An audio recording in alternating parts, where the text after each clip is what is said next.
Hello. In today's video we're going to talk about boiling point elevation, freezing point depression, and then we're going to get into the Van Hoff factor a little bit more, so look at more what the Van Hoff factor is. Okay, so first let's look at boiling point elevation. We've looked at vapor pressure lowering already, and boiling point elevation is going to be based on that vapor pressure lowering. So when we think about that vapor pressure lowering, that causes us to have a boiling point that is increased versus a pure solvent. So boiling point elevation is based on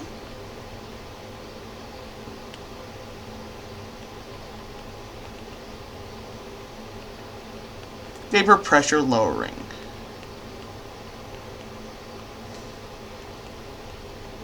So if we're lowering our vapor pressure, we have to put in more energy to get to boiling, basically. So when our solute particles are blocking the vapor, or the liquid vapor barrier,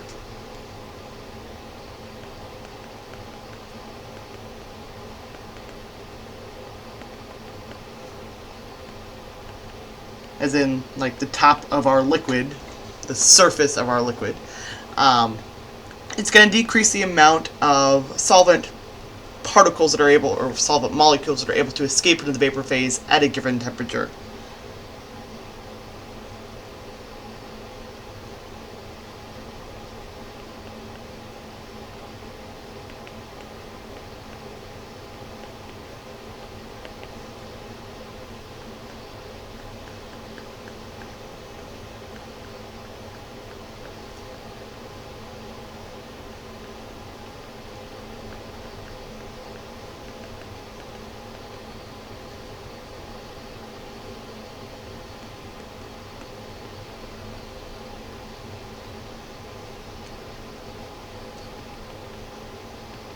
So we're going to have fewer solvent molecules at a given temperature in the vapor phase.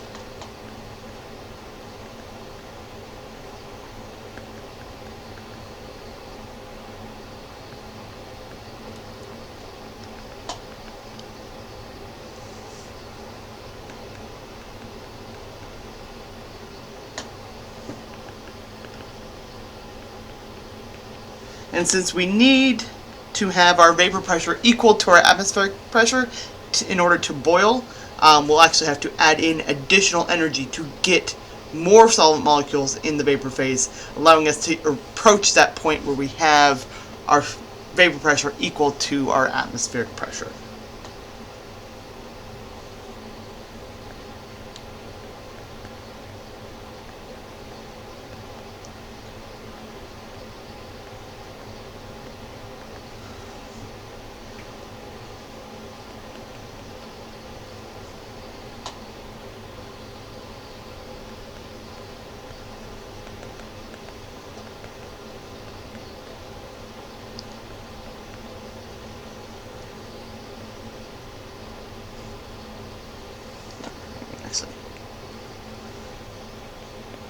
So our vapor pressure, again, must equal atmospheric pressure in order to boil.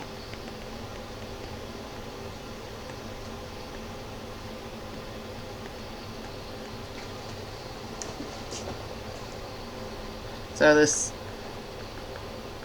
increases the boiling point. Okay, we call that boiling point elevation.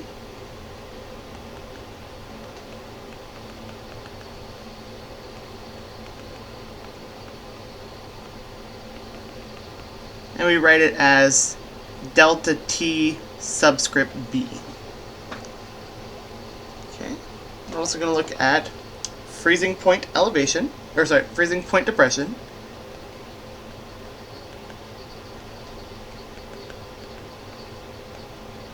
And here again, we have a instance where we have our solute particles blocking a barrier. In this case, it'll be the liquid-solid barrier. So when we think about our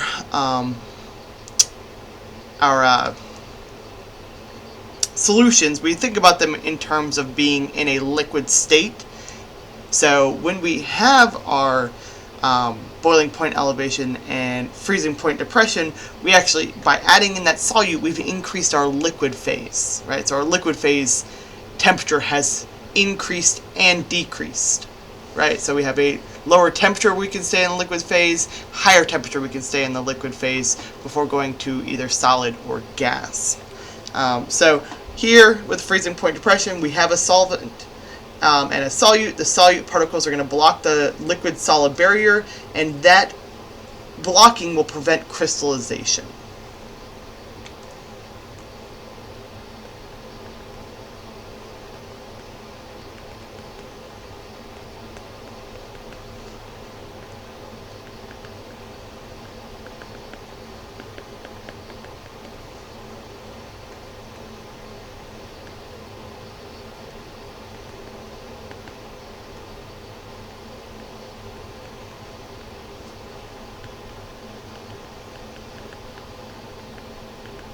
We have to remember what's going on during freezing.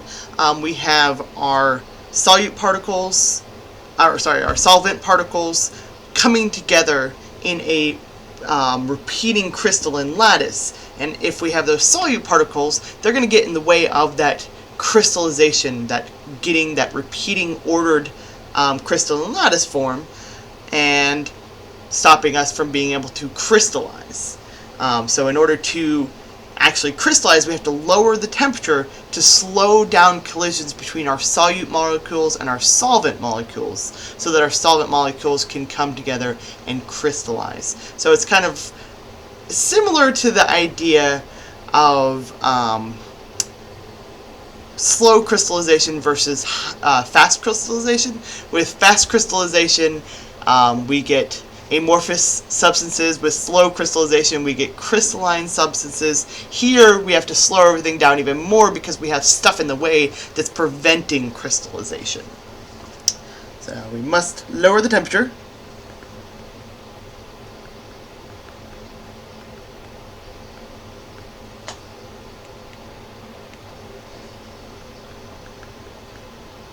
In order to slow collisions between solute particles and solvent molecules. Okay. And those collisions keep the solvent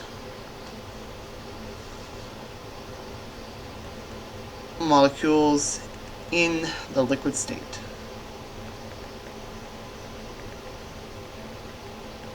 Okay, and because of that, we have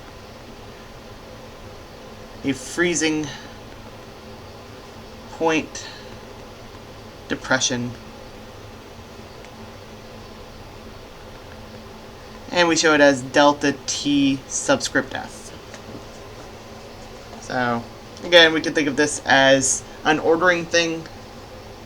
So the presence of our solute particles makes ordering a repeating lattice more difficult.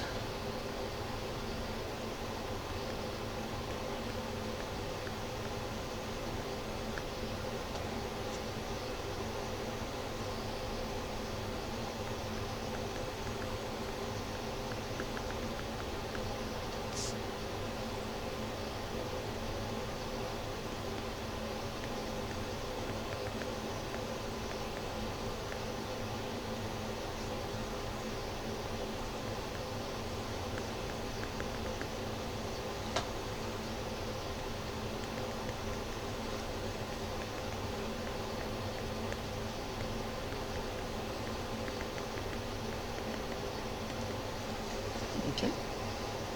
So we need to cool even more to get ordering.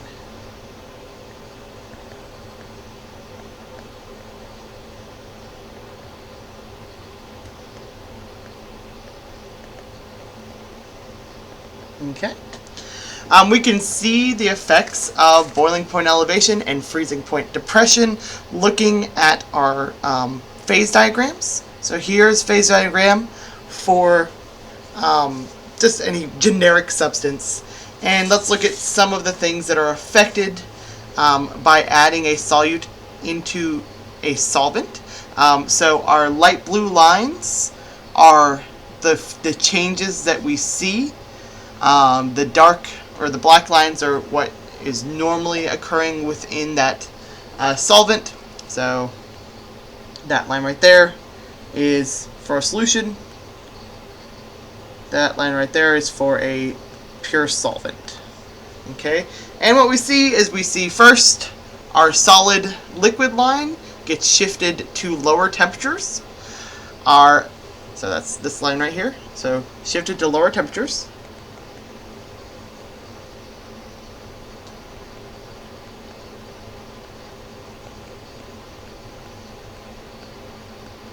And then our vapor pressure line is shifted down.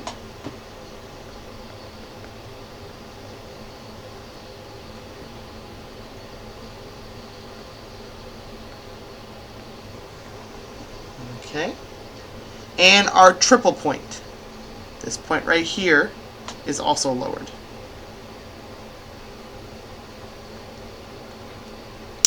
Right here, we see our boiling point elevation, so our boiling point going from a lower temperature to a higher temperature. And right here, we see our freezing point depression, our freezing point going from a higher temperature to a lower temperature. Okay, so you should be able to describe the changes within a phase diagram based on a solution. Excuse me. So, also note that the shift that is going to occur in our phase diagram is going to be based upon the ratio of solute to solvent. If we have a greater ratio of solute to solvent, we will have a greater shift in those lines.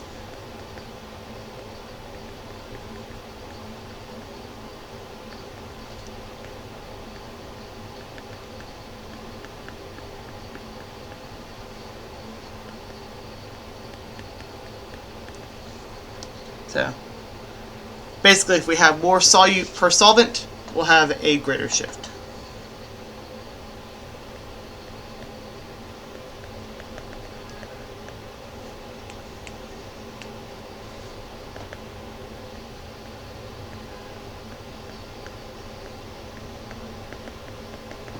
Okay.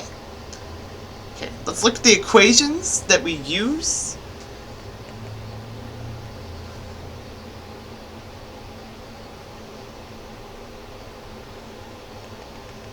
for this. So our equations are going to include, we have our boiling point elevation. So we have two ways of looking at this. We can just literally look at the change in that. So taking our solution boiling point, subtracting our pure solvent boiling point, and that will give us our change in our boiling point. But we also have delta TB is equal to I, our Van Hoff factor, times KB, our molar boiling point constant, times by molality. Okay. We can also look at our freezing point, so delta TF. Again, we can look at it as just a change in that value. So our solution freezing point minus our freezing point of our solvent. Or we can look at it as we would for the colligative property itself. So negative, it's negative because it's freezing point depression, it's going down. Kf times by molality, so our molar freezing point constant. So Kb is our molar boiling point constant, or boiling point elevation constant.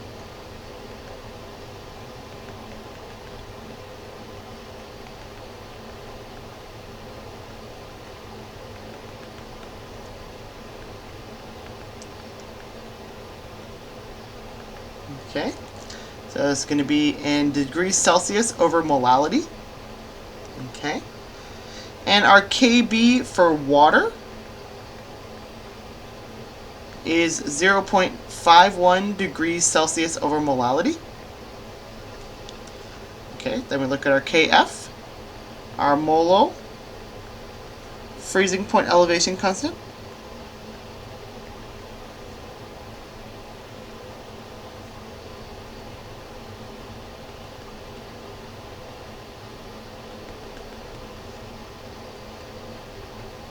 Again, this is going to be degrees Celsius over molality. Okay, and our Kf for water is going to be 1.86 degrees C over molality. We almost always are going to be looking at water as our solvent, but not always. And then, of course, I is our Van Hoff factor.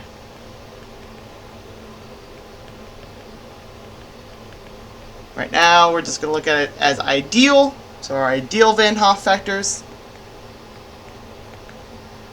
I will be equal to 1 for non-electrolytes.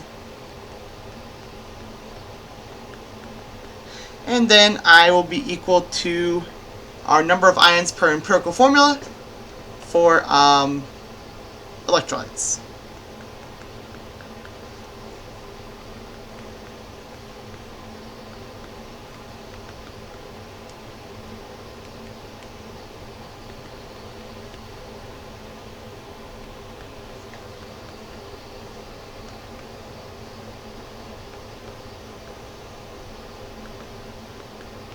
So that includes our ionic compounds or our strong acids and strong bases. It's like a little bit more on our Van Hoff factor.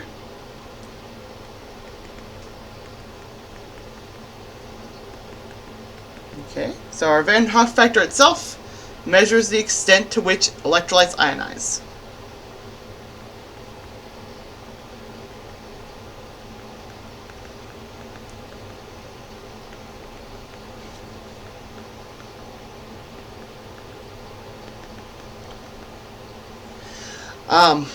It can be, it's generally experimentally determined.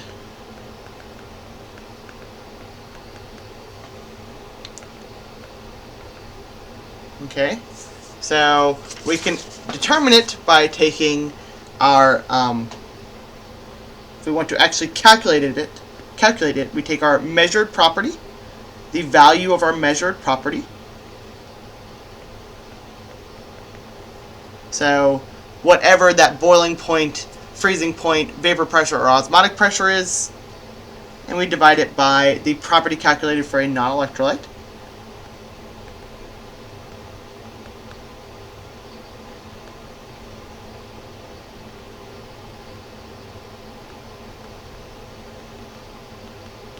If we have an ideal Van Hoff factor, that will be equal to 1 for non-electrolytes, or the number of ions per empirical formula for an electrolyte. It will always be 1 for a non-electrolyte, experimentally or theoretically. But our I value itself will change with concentration for electrolytes, which is why we can calculate it, why we'll have experimentally calculated, not equal to our theoretical value.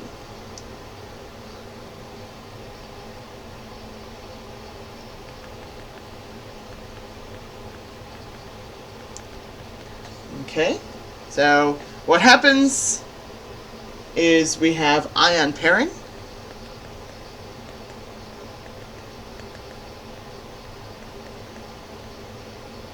And that will decrease our perceived amount of particles.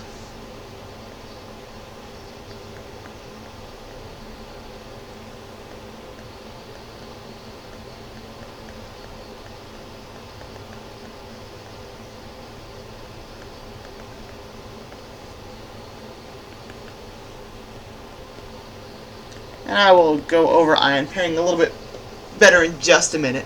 But the the I value will only approach the theoretical whole number value in dilute solutions.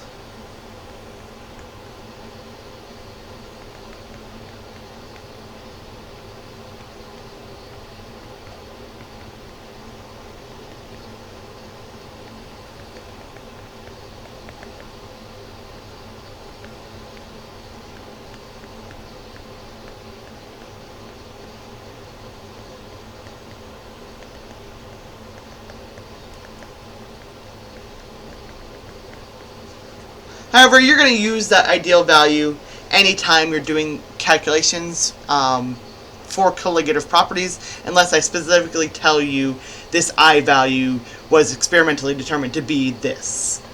Okay? So, our I value, or our Van Hoff factor, is going to affect all colligative properties.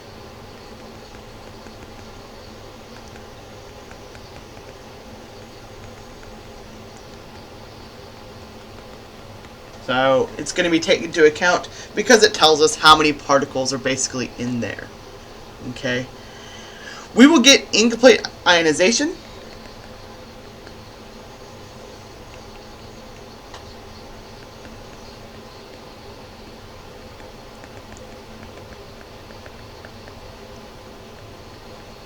Because of two things. Right? One, we have a weak electrolyte.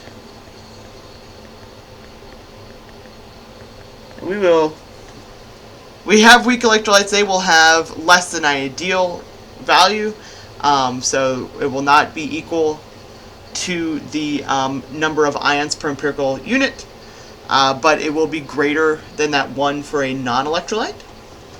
Okay, or so like acetic acid. Acetic acid would have incomplete ionization, so we would have an I value that is not a whole number value. We also, at high concentrations,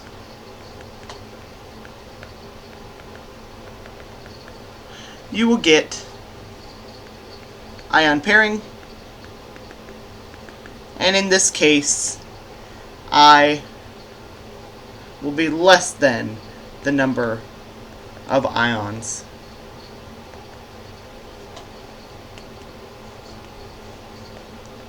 per empirical unit.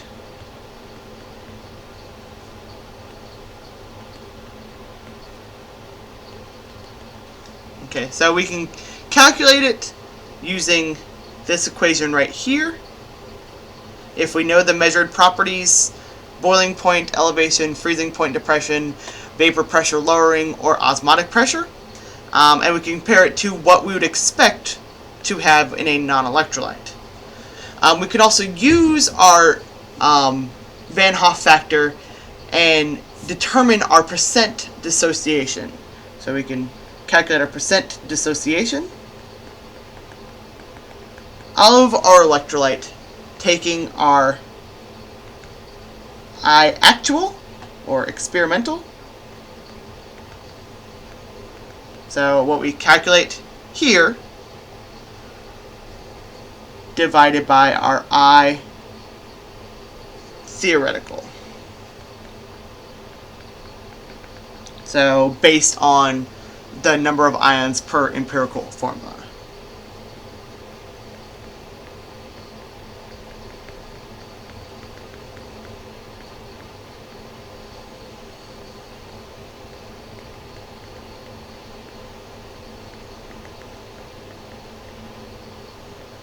Okay. And let's real quick just look at ion pairing. Very, very quick. So ion pairing.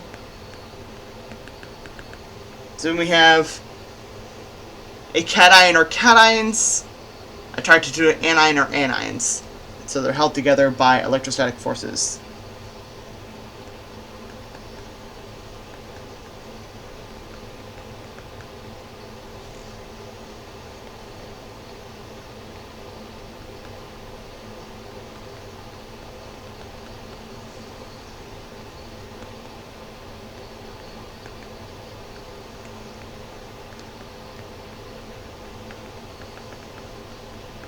This will act as one particle.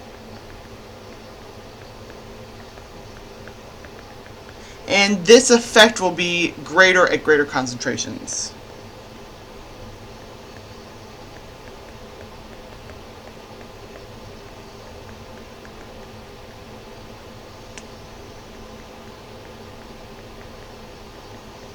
Okay, so right here we have our individual cation sodium right here and anion right here that are kind of separated by this water molecule here, so they're not actually interacting with each other. And that's what we want to see in an ideal solution. But as we increase our concentration and they get closer in proximity, we will form an ion pair, and that ion pair acts as one unit. As I said, as we get to higher concentrations, we're going to see a greater effect. So here we have sucrose, sodium chloride, potassium sulfate, and magnesium sulfate. So as we get to more dilute solutions, we're going to approach a more ideal value, which are these values over here. But more concentrated solutions, they are going to be significantly more different. And if we look at sodium chloride is very low charge, so it's not going to have as great of a change in those values, right? They're not that different from the ideal value. But as we get to things with larger charges, we see a greater effect on those properties. Okay, and that is everything for this video lecture. See you guys later. Bye.